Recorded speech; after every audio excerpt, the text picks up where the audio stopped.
Violet. So, pwede natin tikman? Oh. Sige. So, ito yung berry. Ngayon lang tayo makakatikim ng ganito.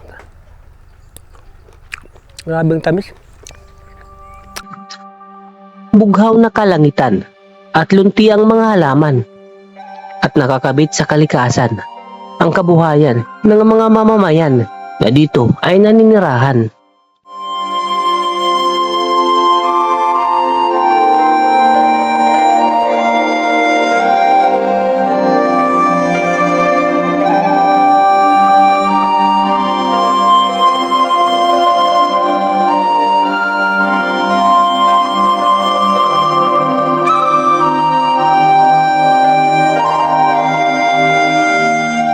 Ayan, good morning mga kaduron at welcome naman po sa ating panibagong vlog, panibagong biyahe at panibagong adventure at lugar naman ang ating patutungayan.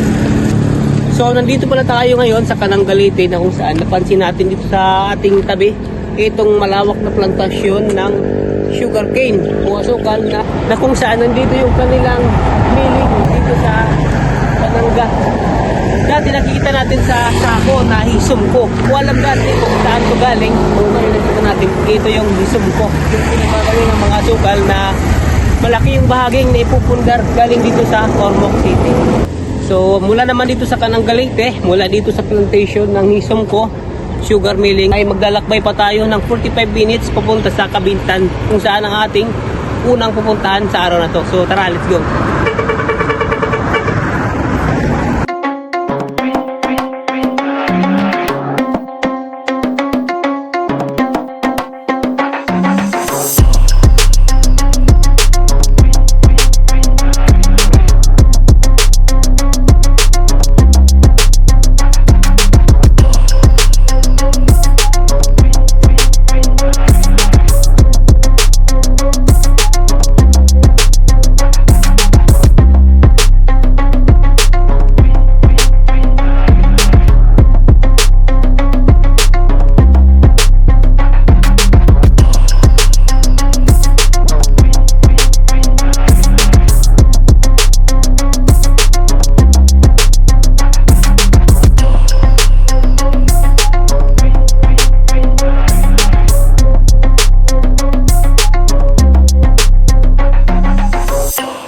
Kapansin-pansin dito sa daanan mula sa Limon hanggang sa may Labisares ang sobrang pakurba at delikadong mga kalsada. Nakita ko rin dito ang mga truck na tumihaya, isang patunay na napakadelikado itong kalsada. At bukod pa rito, napansin ko rin ang hindi maayos na kondisyon ng mga simento na kung saan ay isa rin nakakaapekto sa mga biyahero.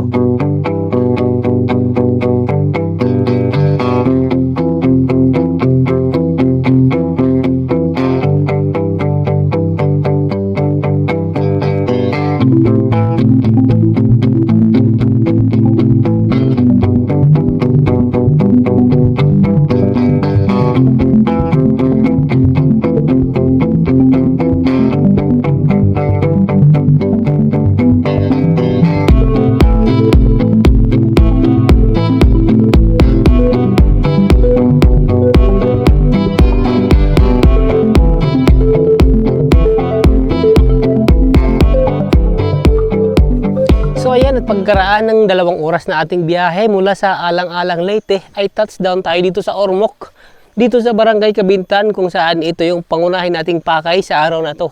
Titignan natin yung kalagayan ng mga tanim nila to. So tara.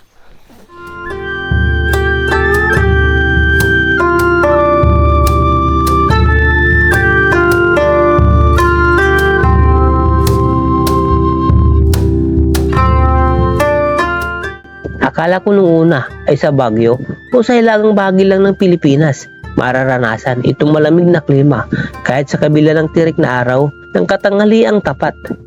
Pero nung marating ko itong bulubunduking bahagi ng Ormoc sa hilagat silangang bahagi sa Barangay Kabintan, tinatawag ding Little Baguio, sa lalawigan ng Ormoc.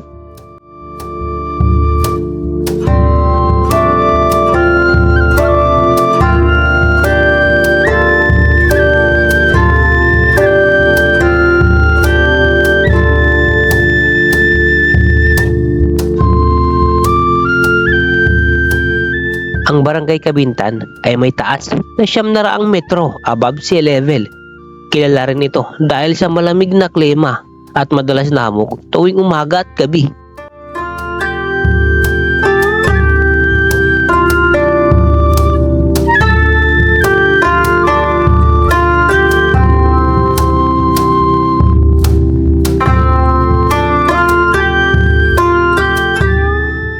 At tinagurian rin itong vegetable basket ng Leyte dahil ito ang pangunahing nagtutustos ng mga sariwang gulay at pampalasa sa buong lalawigan.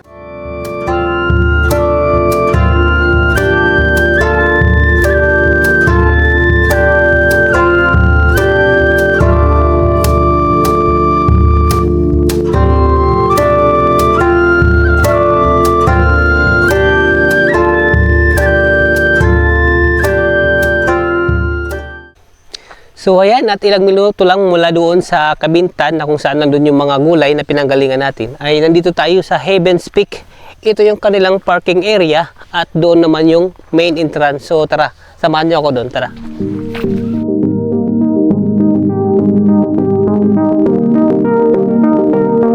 So ayan, at ilang metro lang mula doon sa parking area ay narating naman natin itong main entrance nitong Heaven's Peak.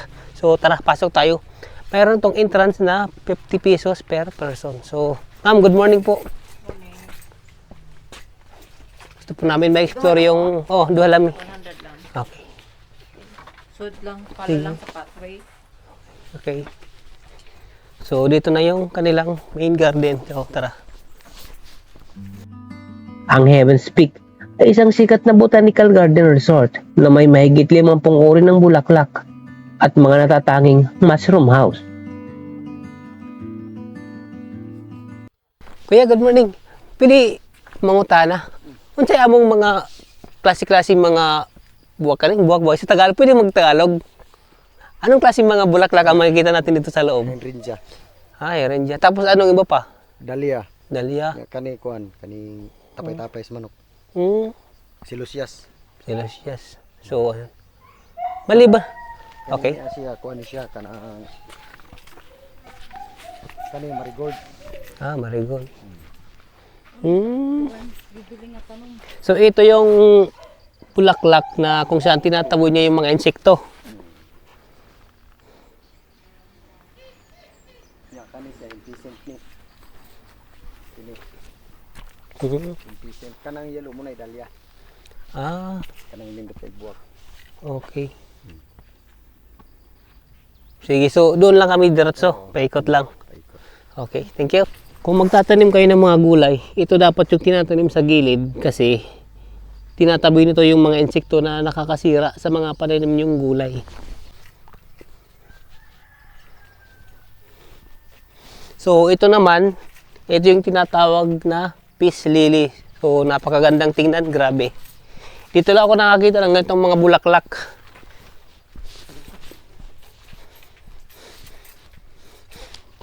Kung nandito ka, maamoy mo yung mabangong amoy ng mga bulaklak na pinaghalo-halo. Kahit ito mabango. Parang yung sabon na di ko ma-explain kung ano ng sabon, basta amoy sabon siya, mabango.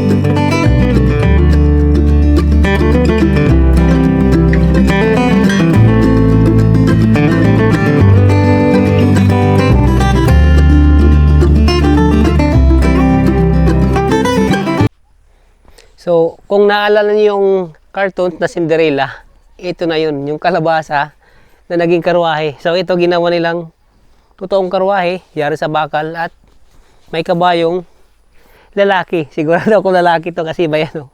Tingin kuhanan mo. Nilagyan pa talaga, oh. So, pag dito kayo pumunta, sabi nila, wag lang sasakyan tong kabayo kasi baka matibag, siyempre simento.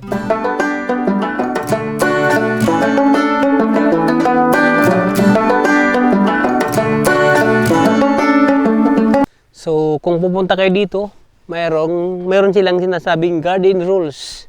So, ang pinakauna ay play in soil. Magtanim ka. Plant your wishes. maximize biodiversity, plant many kind. Hope for enough rain from time to time. So, siyempre, kasi kailangan diligan yung mga halaman. It's a dirty job, but pull the weeds. Go along with nature, embrace seasonality, relax. Di ko nang basa yung nandito. Friends and family, yun lang. Kung aakyat kayo dito, kailangan lang mag-iingat kasi medyo madulas na yung mga daanan dahil sa nilulumot na unti-unti.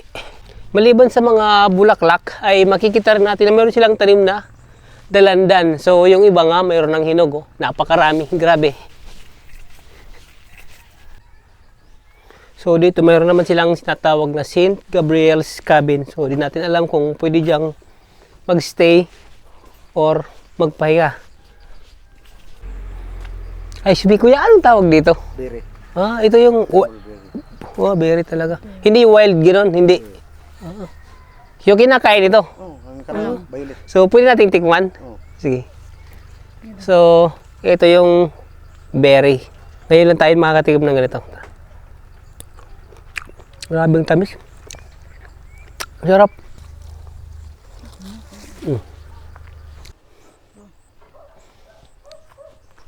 So, sa tawag nitong Heaven's Peak ay talagang napakaganda at para kang nasa heaven. So, dito naman yung medyo malaking area na nakita ko kung saan medyo maraming bulaklak, medyo malawak. At sa likod naman, makikita natin itong bahay na kabuti.